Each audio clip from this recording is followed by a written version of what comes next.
पर चर्चा करेंगे। भ्रमर गीत, सबसे पहले आप इसको समझने का प्रयास, हम समझाने का प्रयास करते हैं कि भ्रमर गीत है क्या। भ्रमर माने होता है भंवरा और उसका गीत, तो आप सीधी से अर्थ निकालेंगे तो भ्रमर गीत का मतलब हो गया भंवरे का गीत, यानी भंवरा जिस तरह से गुनगुनाता है वही गीत, वही भ्रमर गीत है। पर ऐसा नहीं है। हिंदी साहित्य में उद्धव गोपी प्रसंग को भ्रमर गीत के नाम से जाना गया। हुआ यूँ कि मथुरा में कृष्ण की मित्रता एक ब्रह्मज्ञानी थे जिनका नाम उद्धव था, उनसे हुई। उद्धव को अपने ब्रह्म ज्ञान पर बहुत अहंकार था और कृष्ण के चूंकि वो मित्र थे इसलिए कृष्ण नहीं चाहते थे कि उनका मित्र अहंकार में अंधा रहे, ज्ञान के झूठे अहंकार में अंधा रहे, और ये वो नहीं चाहते थे। उनके इस अहंकार को समाप्त करने के लिए भगवान श्री कृष्ण ने एक बार उद्धव से ये प्रसंग कहा कि इस संसार में प्रेम से बढ़कर कोई चीज़ नहीं है। उद्धव इस बात को मानने को तैयार नहीं थे। उद्धव का तर्क था कि संसार में जो कुछ भी है वह ज्ञान है, बिना ज्ञान के प्रेम नहीं हो सकता। जब हम किसी चीज़ के बारे में अच्छी तरह से ज्ञान प्राप्त कर लेते हैं तभी उससे हमें प्रेम हो सकता है, अन्यथा नहीं हो सकता। श्री कृष्ण उद्धव के इस अहंकार को समाप्त करने के लिए, उनको प्रेम के मार्ग पर आगे बढ़ने के लिए उनसे एक बात कहते हैं कि मित्र, आपके द्वारा बताया गया जो ज्ञान है, चलो मान लेते हैं वही सर्वोच्च है। ब्रज में कुछ गोपियां हैं, कुछ ग्वाल बाल हैं जो हमारे प्रेम में एकदम अंधे हो चुके हैं। मैं चाहता हूँ कि आप वृंदावन चले जाएं, गोकुल चले जाएं, वहाँ पर जाकर उन गोपियों, राधा और ग्वाल बालों को ज्ञान का संदेश दें आएँ, ताकि वो मेरे प्रेम से विरत हो सकें, मेरे प्रेम के विरह में जो विदग्ध हो रहे हैं, जल रहे हैं, उससे वो दूर हो सकें। मेरा इतना सा काम कर दो।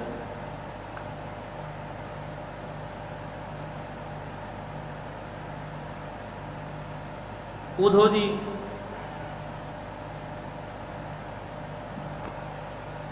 गोकुल जाते हैं।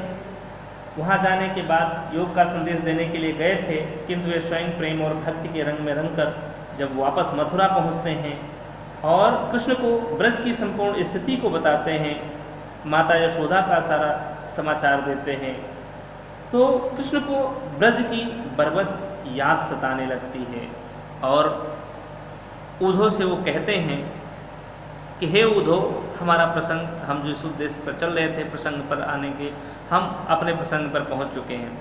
तो बच्चों, कहने का तात्पर्य है कि उद्धव जी जाते हैं गोपियों को योग का संदेश देने के लिए, पर गोपियां अपनी सीधी साधी बातों के द्वारा, सीधी सादी प्रेम की बातों के द्वारा उद्धव के सारे प्रेम ज्ञान तर्क को खंडित कर देती हैं, वो उन्हें निरुत्तर कर देती हैं।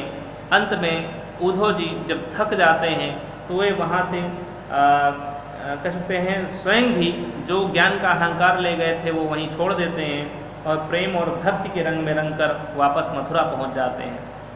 बात भ्रमर गीत की हो रही थी, तो उद्धव जी गोपियों का योग का संदेश देते हैं, उनको समझाते हैं, ज्ञान की बात बताते हैं। गोपियाँ उद्धव को झिड़क देती हैं। उद्धव जी कुछ दूर जाते हैं, फिर वापस लौटते हैं, फिर प्रयास करते हैं, गोपियाँ फिर झिटकती हैं, उनको निरुत्तर कर देती हैं। उद्धव जी फिर जाते हैं, कुछ दूर जाने के बाद फिर लौट कर समझाते हैं। तो ये परंपरा काफ़ी देर तक चलती रहती है। इसी चीज़ को भ्रमर गीत कहा गया है, भ्रमर परंपरा कहा गया है। भंवरे का परंपरा क्या है? जिस फूल पर भंवरा बैठा होता है, अगर उस पेड़ को, उस फूल को हिला दिया जाए तो भंवरा वहाँ से उड़ जाता है। लेकिन आप देखेंगे बगीचे में बहुत सारे फूल खिले रहेंगे, लेकिन भंवरा आकर उसी फूल पर फिर बैठता है, वह किसी अन्य दूसरे फूल पर नहीं बैठता है। आप फिर हिला दीजिए, फिर उड़ेगा, फिर उसी फूल पर बैठेगा। ठीक है, तो ये भंवरे की प्रवृत्ति होती है, उसकी आदत होती है। उद्धव जी भी यही काम कर रहे थे। गोपियाँ उनको बार बार भगा रही थी, बार बार झटकी दे रही थी, बार बार झड़क रही थी। उद्धव जी जा रहे थे रास्ते में, कुछ देर बाद फिर लौट के आते थे और फिर वो योग का संदेश, ज्ञान का संदेश देने का प्रयास करते थे। कहने का मतलब जिस उद्देश्य पर वो थे उसी उद्देश्य पर वो अडिग रहते हैं, गोपियों के बार बार झटकने के बाद भी। तो ये परंपरा जो थी वो भौरे की परंपरा थी बच्चों, इसीलिए इसे भ्रमर गीत की हिंदी साहित्य में भ्रमर गीत के नाम से जाना गया। फिलहाल हम प्रसंग पे आते हैं। तो जब उद्धव जी वापस मथुरा आते हैं और कृष्ण को ब्रज की सारी स्थिति, माता यशोदा की स्थिति, राधा की स्थिति, ब्रज की गोपियों की स्थिति बताते हैं, तो कृष्ण को ब्रज की परबस ही बहुत याद सताने लगती है और वो उद्धव से कहते हैं कि उद्धव मोहि ब्रज बिसरत नाही, उद्धव मोहि ब्रज बिसरत नाही, हंस सुता की सुंदर कगरी अरु कुंजन की छाही, उद्धव मोहि ब्रज बिसरत नाही, वै सुर भी वे बच्छ दोहिनी, वै सुर भी वे बच्छ दोहिनी, खरिक दुहावन जाही है, उद्धव मोहि ब्रज बिसरत नाही। तो इस तरह से कृष्ण उद्धव से कहते हैं, उनको जब याद आने लगती है तो बताते हैं, उद्धव से कहते हैं कि उद्धव मोहि ब्रज बिसरत नाही, हंस सुता की सुंदर कगरी अरु कुंजन की छाही, वै सुर भी वे बच्छ दोहिनी, खरिक दुहावन जाही, ग्वाल वाल मिल करत कुलाहल नाचत गही गही बाही, यह मथुरा कंचन की नगरी मनि मुक्ताहल जाही, जब ही सुरति आवत वा सुख की जिय उमगत तन्नाही, अनगन भांति करी बहुलीला जसुदा नंद निवाही, सूरदास प्रभु रहे मोन है यह कही कही पछताही, उद्धव मोहि ब्रज बिसरत नाही। उद्धव से कहते हैं, हे उद्धव मोहि ब्रज बिसरत नाही, बिसरना माने भूल जाना, हे उद्धव मुझसे ब्रज भुलाने से भी नहीं भूलता, यानी मैं अगर चाहूं कि ब्रज मुझसे भूल जाए, मेरी यादों में ना आए, तो मैं उसे भुला नहीं पा रहा हूं, जितना ही भुलाने का प्रयत्न कर रहा हूं उतना ही वो बार बार याद आ रहा है। वो था नहीं, उद्धव कृष्ण की स्थिति वही हो रही है जो गीत आया था कि जितना भुलाना चाहे तुम उतना याद आए ठीक है, तो वही चीज उद्धव जी कह रहे हैं कि हे उद्धव मैं ब्रज को भुलाना चाहता हूं, लेकिन जितना ही भुलाता हूं ब्रज मुझे उतना ही याद आता है। आगे कहते हैं, हंस सुता की सुंदर कगरी। हंस सुता, हंस सूर्य को कहा जाता है, सुता उसकी पुत्री, सूर्य की पुत्री, यमुना को सूर्य पुत्री के नाम से भी जाना जाता है। तो हंस सुता की सुंदर कगरी, हंस सुता अर्थात यमुना की सुंदर, कगरी माने किनारा, वह यमुना का सुंदर किनारा, अरु कुंजन की छाही, और जो कुंजों की अलौकिक छाह थी, जो बगीचे की अलौकिक छाह थी, हे उद्धव मुझसे भुलाने से भी नहीं भूलता। वे सुर भी, वे गायें, वे बच्छ, वे बछड़े, दोहिनी, और वो दूध दुहने का पात्र, खरिक दुहावन जाही, और वह दुहने की दोहनी माने मटकी हम कह सकते हैं। तो जहाँ पर गाय, जिस पात्र में गाय को दुहा जाता था, दूध दुहा जाता था, वह दोहिनी, वह मटकी, इतना ही नहीं, खरिक दुहावन जाही, और वह दुहने के लिए जाना, गौशाला में, गौशाला घर, खरिक दुहावन जाही, जहाँ गाय को दुहने के लिए हम जाया करते थे, अर्थात गौशाला हमसे भूलने से भी नहीं भूलता है। ग्वाल माल मिल करत कुलाहल, वह ग्वाल बालों का मिलकर कोलाहल करना, नाचत गही गही बाही, एक दूसरे की बाहों में बाह डालकर, गही गही पकड़ पकड़ कर बाहों में बाहें डालकर नाचना, उद्धव हमसे भुलाने से भी नहीं भूलता।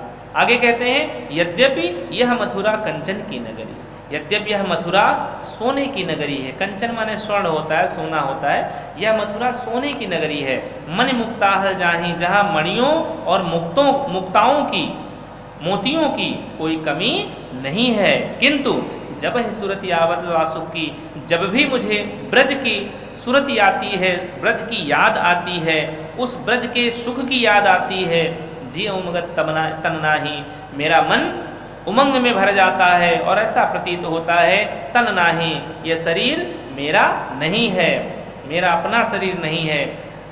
अनंगन भांति करी बहुलीला, वहाँ ब्रज में मैंने अनेक प्रकार की बहुत सी लीलाएं की थी, बहुत सी शिकायतें की थी, बहुत सी नटखट क्रीड़ाएं की थी।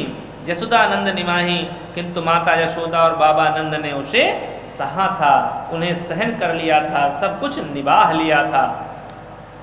सूरदास जी कहते हैं प्रभु रहे मौन भई।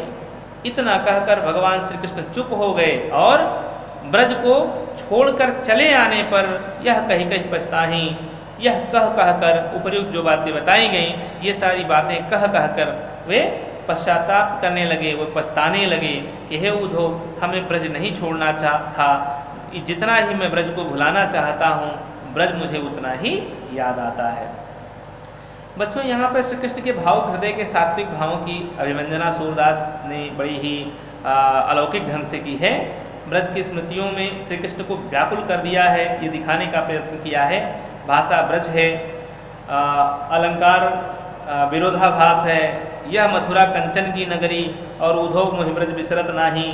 ठीक है, जब ब्रज में कुछ नहीं है फिर भी वो भूल नहीं पा रहे हैं, और मथुरा में सोने की कह सकते हैं ढेर लगा हुआ, मणिमुक्ताओं का ढेर लगा हुआ है, तो विरोधाभास देखने को मिल रहा है यहाँ पर। विपशा अलंकार और प्रास अलंकार भी यहाँ पर है। रस जो है वियोग श्रृंगार रस है, क्योंकि उद्धव की गोपियाँ नायिकाएं जो हैं ब्रज में हैं, उद्धव मथुरा कृष्ण की नायिकाएं ब्रज में हैं और कृष्ण मथुरा में हैं, दोनों अलग अलग हैं, चाह कर भी नहीं मिल पा रहे हैं। तो वियोग श्रृंगार। सप्तशक्ति की अगर बात करें तो अभिधा सप्तशक्ति है। आप इस लाइन को पढ़कर आप देख रहे हैं उद्धव मोहि ब्रज बिसरत नाही, आप समझ गए इसका अर्थ क्या होता है। लेकिन हंस सुता की सुंदर कगरी जैसे पढ़ते हैं तैसे आपको व्यंजना यहाँ देखने को मिल जाता है। चूंकि श्रृंगार रस है, वियोग श्रृंगार है, तो गुण यहाँ माधुर्य हो गया। पद गेय है, ठीक है, गेय पद है।